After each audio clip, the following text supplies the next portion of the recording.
Hey guys, welcome to another tutorial. On today's tutorial, I'm going to show you how to erase save data. So, if you don't know, when you're in the mod kit and you're testing with the neighbor, or if you just die in general, it'll make a save state. So, when I was at the very end of when we were setting up the different neighbor chase music, I got caught by the neighbor. So that made a save data. So if this was like a normal mod, what that would have done is that would have saved our progress.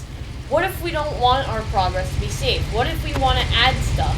Well, if you add stuff with the saved data in place, then what will happen is it won't update because it's saved under a previous version of the mod. So I'm going to help you erase that. And it's pretty easy. It takes like 3 seconds. So all you have to do is go into your content browser, right click on anything, go show in Explorer.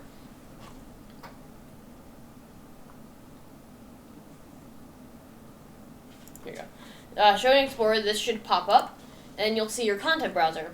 Okay? So then what you want to do is you want to go over to here, click on Hello Neighbor, go to Saved, Save Games, and erase everything in this folder. And there you go. That's how you clear saved game data for the mod kit. Now, if you have a saved data for other mods and stuff that you're playing currently, if you erase that, it will erase. I believe it will erase the saved data for that. So, if you're like playing a game in the mod kit, like an actual mod in the mod kit that someone else made, make sure you finish that game before you erase your save data. Because when you erase your save data, it erases it entirely. You're not getting it back. So yeah, so that's how you erase your save data. Not much to it. So yeah, I want to thank you guys for watching. Make sure to like, subscribe, ring that notification bell, break out that mod kit, and start modding.